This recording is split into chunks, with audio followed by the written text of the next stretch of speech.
प्यारे साथियों, स्वागत करता हूँ आपके अपने इस प्यारे यूट्यूब चैनल MSCC ऑफिशियल। साथियों, कैसे हैं आप लोग? आशा करता हूँ कि आप जहाँ भी हो अपने माता पिता का सेवा करते होंगे और खुशी से रहते होंगे। साथियों, जैसे कि क्लास 12 और क्लास 10 का एग्जाम नज़दीक आने वाला है और उसी में से बहुत सारे ऐसे विद्यार्थी हैं जो क्लास 10th और 12th का साइंस आर्ट्स सबका पेपर का तैयारी करता है, लेकिन हिंदी को लेकर वो सोचता है कि हिंदी जो है हम लास्ट में तैयारी कर लेंगे। तो देखिए साथियों, हमको वो नहीं करना है, हमको सब विषय को एक साथ लेकर चलना है। क्योंकि अगर देखें तो हिंदी भी जो है हमारा 100 नंबर का पूछता है, इंग्लिश भी 100 नंबर का पूछता है।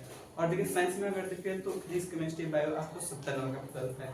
तो सबसे पहले हम हिंदी को भी ध्यान देंगे, तो उसी हिंदी को हम लेकर आ रहे हैं। और आज जो है हम क्लास 10th का जो है हिंदी पढ़ाएंगे। क्लास 10th कौशल्या जो है वही पढ़ाएंगे। अगर देखें हम क्लास 10th में जो है आपको बिहार बोर्ड में देखें तो क्लास 10th में जो है आपको पूछा जाएगा क्लास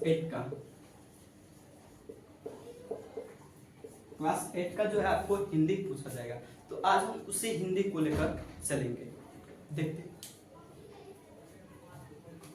आपका जो हिंदी रहेगा ये रहेगा।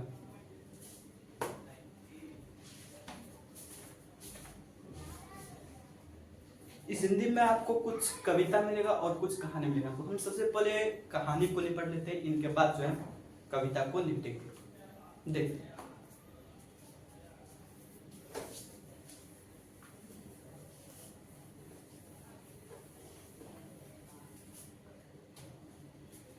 जो जो इम्पोर्टेंट बात होगा उनको हम बोर्ड पर लिख देंगे।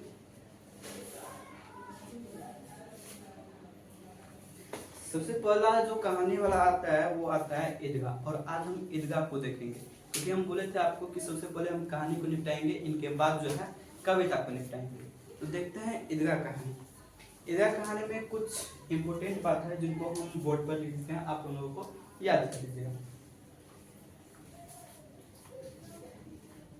देख कहते प्रेमचंद्र रचित यह कहानी बाल मनोविज्ञान पर आधारित है।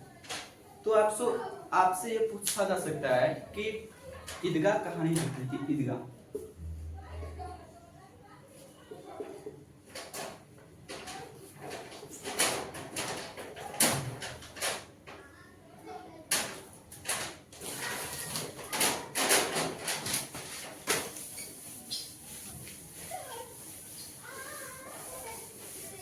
बोर्ड पे गीला पड़ गया था।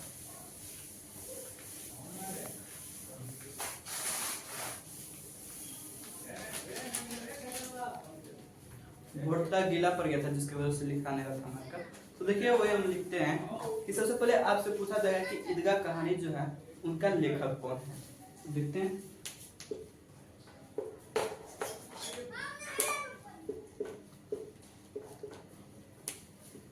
ये एक प्रकार का क्या है, कहानी। और ये जो है इनका जो लेखक है ये आपको प्रेमचंद्र जी। यहां से आपको ये याद रखना है।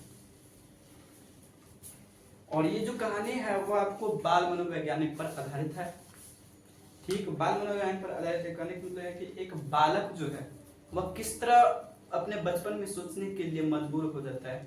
आजकल का बालक को अगर देखिएगा तो वो खेलने कूदने में मग्न रहता है, लेकिन वो जो है आपको एक बच्चा रहता है, ईदगाह में रहता है, आपको हामिद रहता है, वो 4 साल का बच्चा रहता है। और 4 साल का बच्चा इतना अच्छा सोचता है अपने दादी के लिए, उसी के बारे में हम सोचेंगे, देखेंगे। कहता है प्रेमचंद रचित यह कहानी बाल मनोवैज्ञानिक पर आधारित है। यह कहानी बचपन वंचित की परिस्थितियों और मार्मिक ढंग से टिप्पणी करती है। अभावग्रस्त जीवन बाल मन को व्यस्त की तरह सोचने के लिए मजबूर करता है। हामिद खिलौने की जगह अपने दादी के लिए चिमटा खरीद कर लाता है और दादी अमीना के लिए गहरी संवेदना की अभिव्यक्ति का कारण बनता है। दादी को लगता है काश इस बच्चों को भी वह सब कुछ मिलता जो पुरुष के बच्चों को मिलता है। आइए हम समझते हैं क्या कहता है इस कहानी।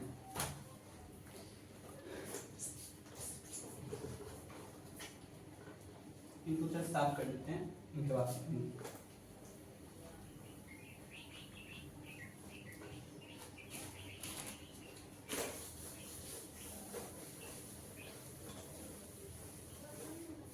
इस कहानी में अगर देखें तो नायक और नायिका जो रहता है, नायक रहता है आपको हामिद और नायिका जो रहता है वह रहता है अमीना। और हामिद का दादी जो रहता है वही रहता है आपको अमीना। इसी के बारे में समझते हैं। देखिए ये ऊपर का जो लाइन बोलता है, ऊपर वाला लाइन, वो आपको ध्यान से पढ़ना चाहिए क्योंकि उससे भी आता है ऑब्जेक्टिव आपके खास बोर्ड में। देखिए सबसे पहले ऊपर वाला जो लाइन बोलता है ये एक कहानी है और कहानी को जो लिखा है वो है आपको प्रेमचंद्र जी। कौन लिखा है?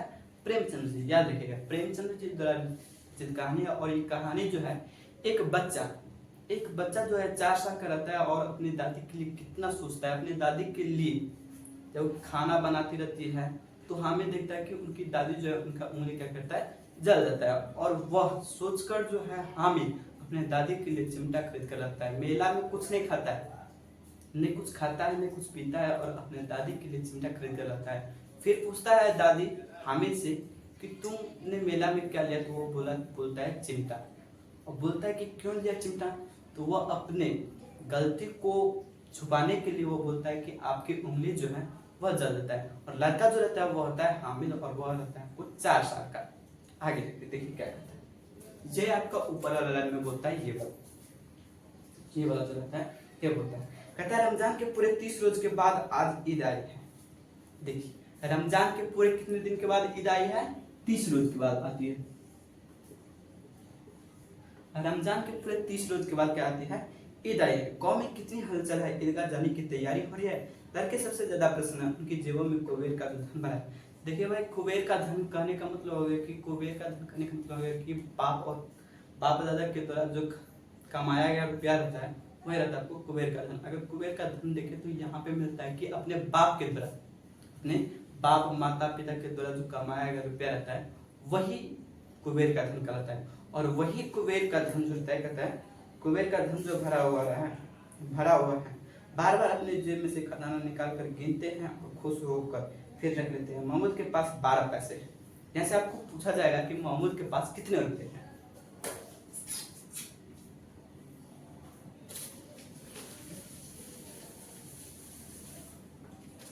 सबसे पहले देखें तो रमजान के पूरे 30 रोज के बाद क्या आया है? महमूद के पास कितने रुपया है? 12।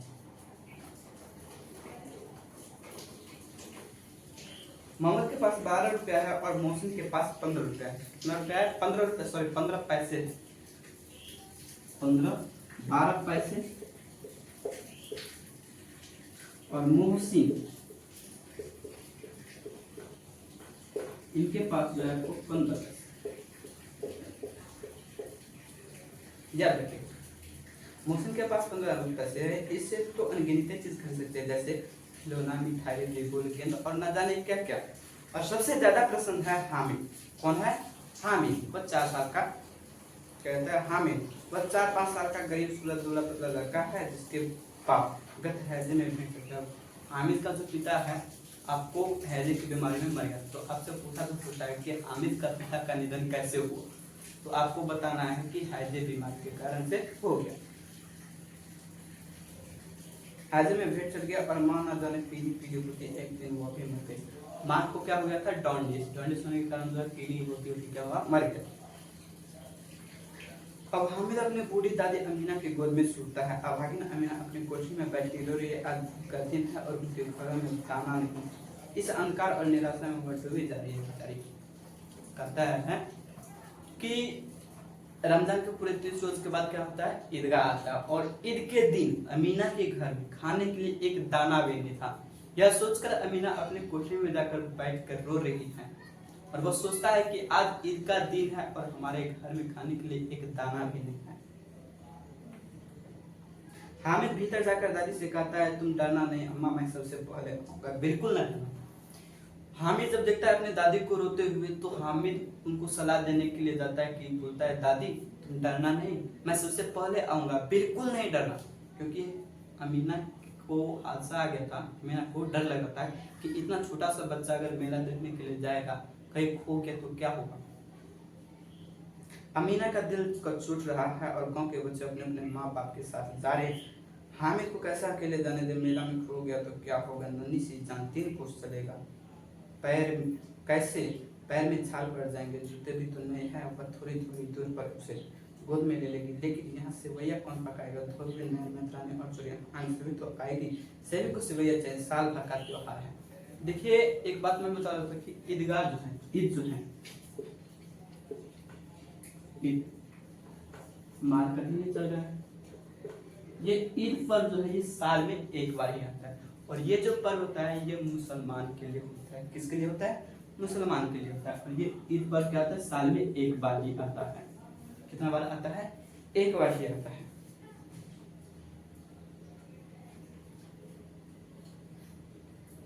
गांव से मेला चला, बच्चों के साथ हामिद भी जा रहा था, उसके पैरों में तो पग लग गया, उसके पैरों में तो जैसे पर लग गया है, पर लगने की वजह से स्पीड में चलने लगा है।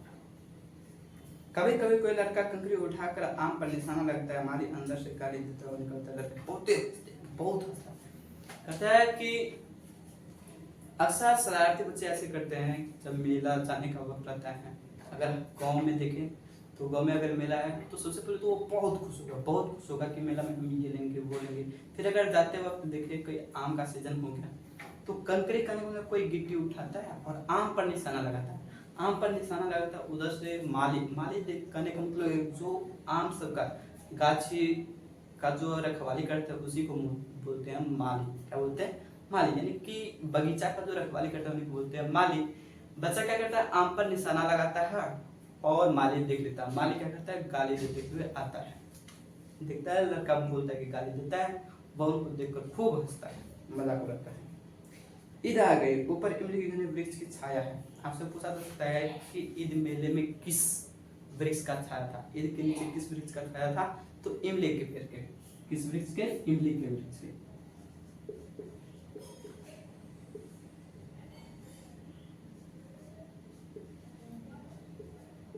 किस वृक्ष के थे, इमली के वृक्ष के। छाया था नीचे पक्का फर्श, रोजेदारों की पंक्ति एक के पीछे एक दूर तक चले गए हैं। यहाँ कोई धन और पद नहीं देखा जाता है। इस्लाम की नेक में सब बराबर होता है। लाखों से एक साथ सीखते हैं, झुक जाते हैं, फिर सब के सब एक साथ खड़े हो जाते हैं, साथ एक साथ बढ़ने के बल बैठ जाते हैं। कई बार यही क्रिया है जैसे बिजली की लाखों बत्तियां एक साथ प्रदीप्त होते हैं और एक साथ बुझ जाते हैं। देखिए अगर देखें तो भगवान की नजर में सब बराबर होता है, ना ही देखा जाता है कि कौन धनिक है और कौन गरीब है। इसमें आपको सब एक समान रहता है। और अपने भी धर्म में अगर देखें तो भगवान की नजर में सब बराबर होता है। क्या आप लोग बता सकते हैं हमें, जो धनिक है वो अगर मर जाएगा तो भगवान उनके लिए अच्छा से अर्थी भेजेगा, बनाकर भेजेगा, या फिर रथ का सवार भेजेगा? नहीं, सबको एक न एक दिन मरना है, और मरना है तो उसी टाटी पर वो भी जाएगा जिस टाटी पर हम जाएंगे, उसी मिट्टी में वो भी मिलेगा जिस मिट्टी में हम मिलेंगे। तो इस्लाम की निगाह में सब क्या है, बराबर होता है। तो जब हम ईदगाह ईद मेला में जाते हैं और देखते हैं तो लाखों सिर एक साथ सिजदे का मतलब झुकता है, और लाखों सिर एक साथ होता है। वहाँ पे भगवान की नजर में न देखा जाता है कि कौन बड़ा है, कौन छोटा है, कौन धनिक है, कौन गरीब है, सब एक समान होता है।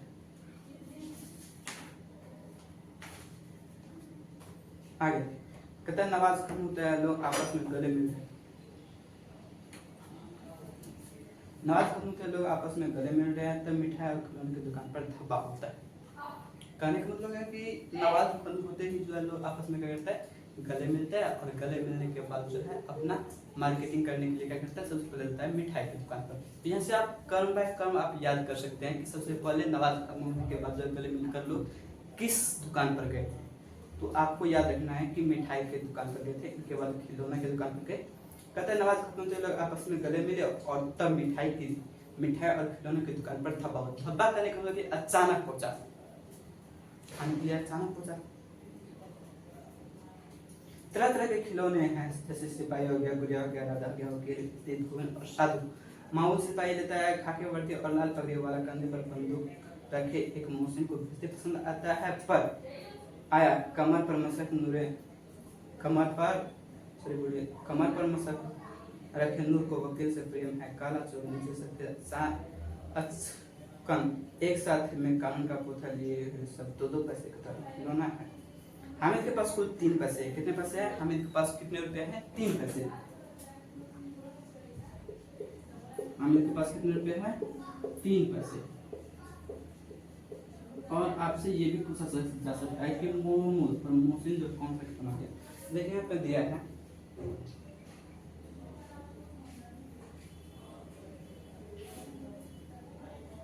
मोहसिन को जो है आपको भिस्ती पसंद आता है, याद रखिएगा इनको भिस्ती पसंद आता है। कौन सा खिलौना? भिस्ती। मोहसिन को क्या पसंद आता है? भिस्ती पसंद आता है। नूर लेता है आपको वकील। यहाँ पे आपको पूछा जा सकता है कि नूर, मोहसिन और महमूद जो है कौन कौन सा खिलौना लेता है, तो आपको याद रखना है। गर्मी काफी है।